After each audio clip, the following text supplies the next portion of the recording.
I'm resident of Collinwood for YouTube, Joel Sands. That's my buddy Patrick McCray. That's my buddy Gordon Dymowski. That's my buddy Alan Gallant. We're here to talk the 1964 movie, A Shot in the Dark, recommended by Alan Gallant.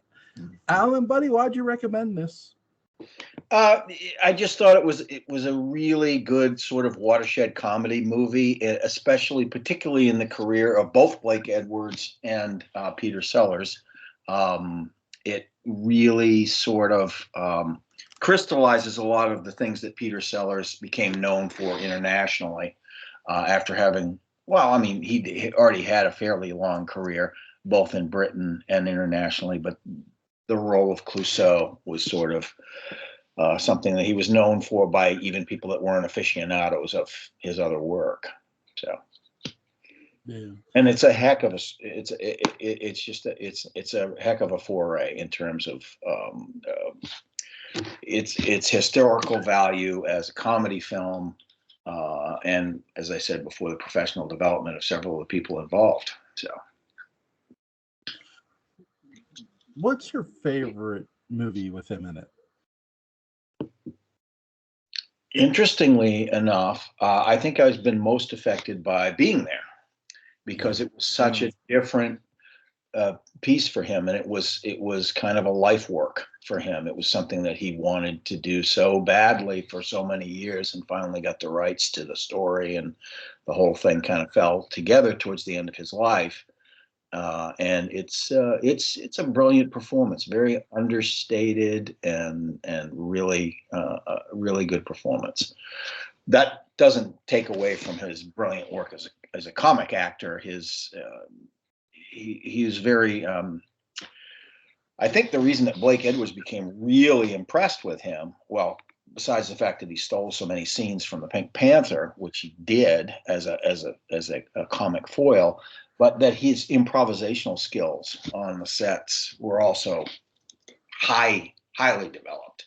And so he would create these things within scenes that had no real, set direction or actor direction in them, except that you're in this scene and you have these lines.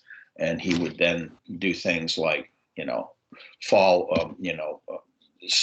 of the classic ones was spinning the globe, having that whole mess happen, and what he developed around that whole thing. So, Patrick, what did you think of this movie? It's very funny. It's tremendous. I grew up when the sort of the second wave of Pink Panther movies were coming out, and one of the first films I saw was I don't know, it was Revenge or Return or what. It was probably the one that came out in 75.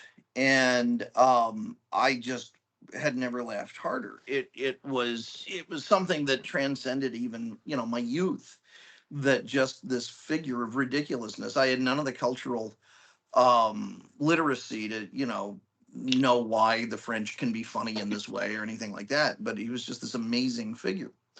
And I'd always heard about A Shot in the Dark, but it probably wasn't until I was a teenager that I ended up seeing it. I don't think it was in heavy syndication rotation or anything like that. And I loved it. And it's a movie that's just sort of popped up like a sentinel for me now and then, that I forget how good it is. I have to make a mental note of it. And so the last few decades, I've made more of an effort to sort of, earmark it as something of value, and to study why. And it was a great pleasure when I was in graduate school that when we finally got around talking about comedy, which was the thing I could break down and analyze really well, then A Shot in the Dark was one of the texts that we used to talk about why something is funny and how you set up a gag and build in the reversal of expectation and so on. So, and there are other reasons why I love this movie. We'll get to those later. But that's sort of my early years of this film. Gordon, what did you think? What did I think? I thought it was a really good movie. I remember seeing it when I was a kid on television late at night.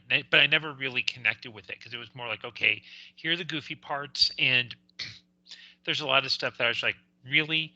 And I kind of grew up as Patrick did in that wave of the second generation Pink Panther movies, or the movies that like Peter Sellers did for like coins in the couch cushion and a couple of Tic Tacs, those kind of not really good movies.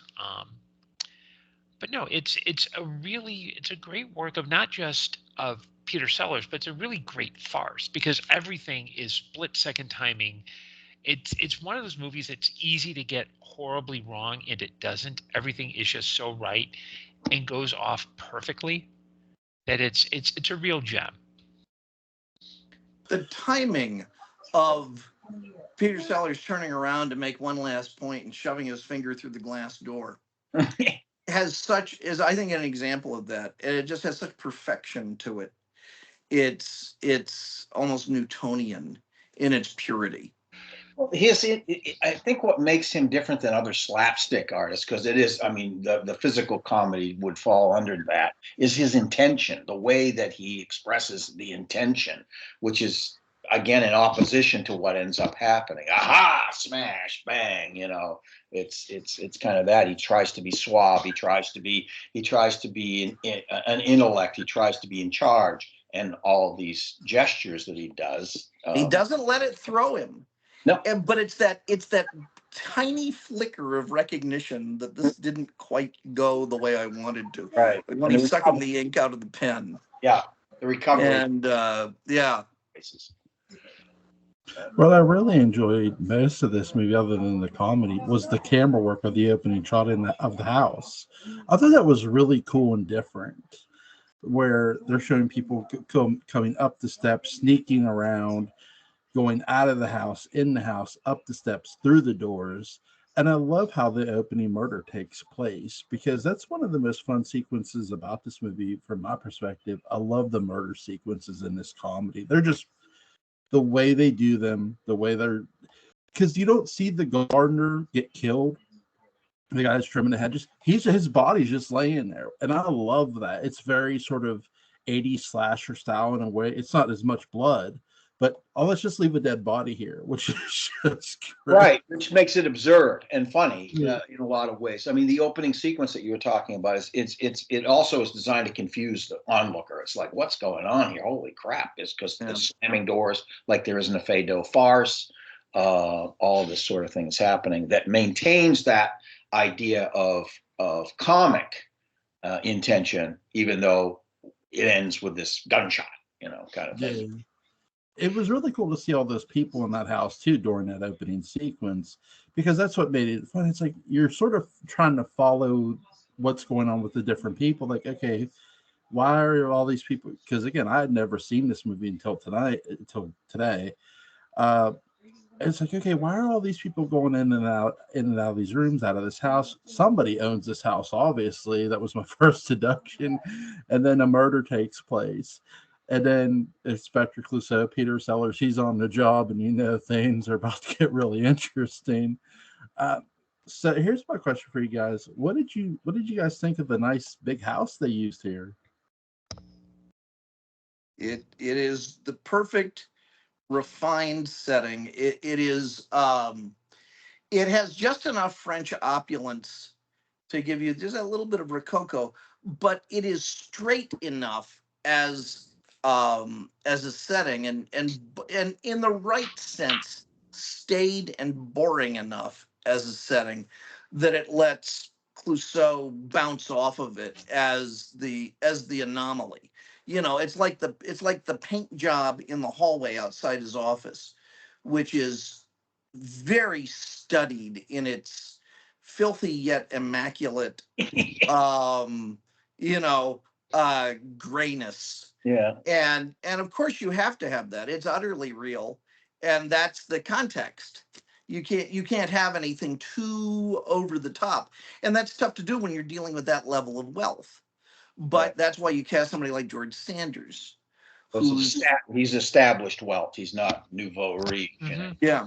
harshness, yeah. And that's the straight man, and the house itself is sort of a function of the straight man and reflection of him. So, Gordon, what did you think of the house?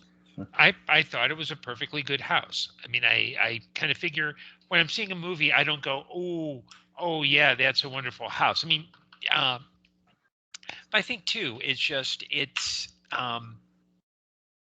I think it's a nice setting, especially especially in the end sequences where there's a lot of great physical interplay. But I don't necessarily look at the scenery and go, oh my God, that's exceptional scenery. That scenery is what makes the movie. Like, I'm more interested in the plot of the movie. And I think that's a good thing, and I think that's intentional on Blake Edwards' part. If you're paying attention to the set, you're not paying attention to what he wants you to pay attention to.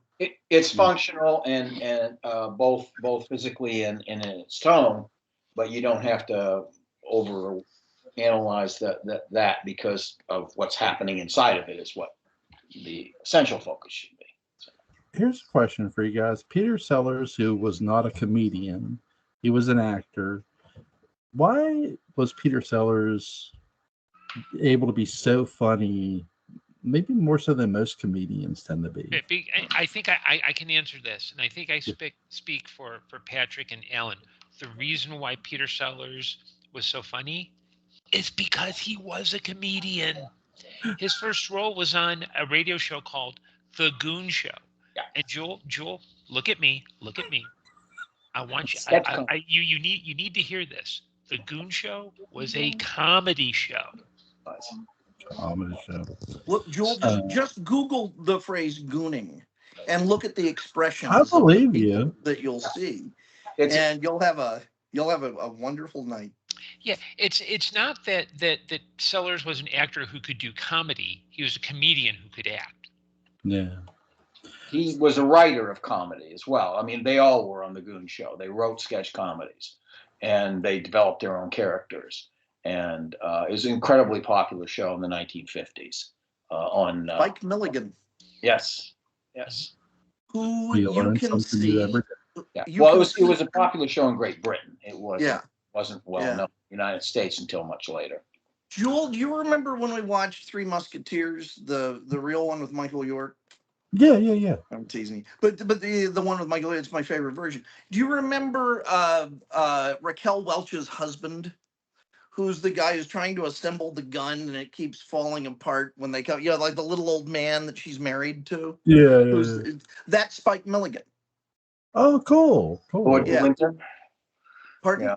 Lord de Winter? Was that who he was playing? No, not Faye Dunaway's. This was Constance's husband, the innkeeper who puts up. That's right. D'Artagnan. Yeah. Me too. Sorry. Yeah, that's right. Yes. Well, and that's one of the few screen performances that Americans have that they can kind of go, oh yeah, it's that guy. Yeah. Yeah.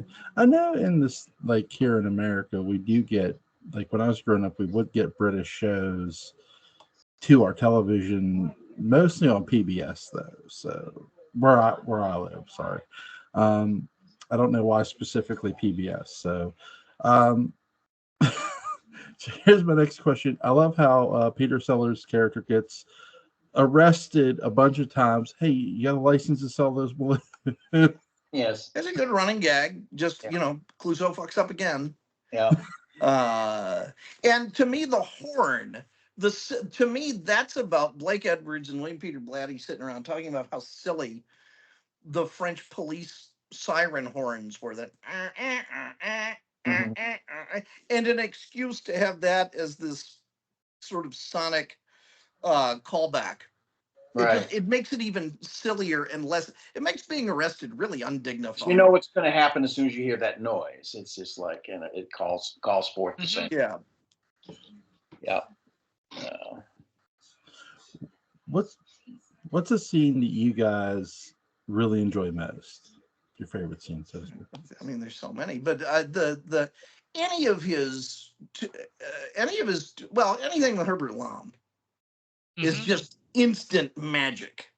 Mm-hmm. His constant attempts to rationalize Maria Gambrelli's innocence and play such tremendous chivalry with her and around her is wonderfully endearing.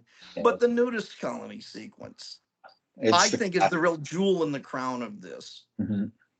Yeah.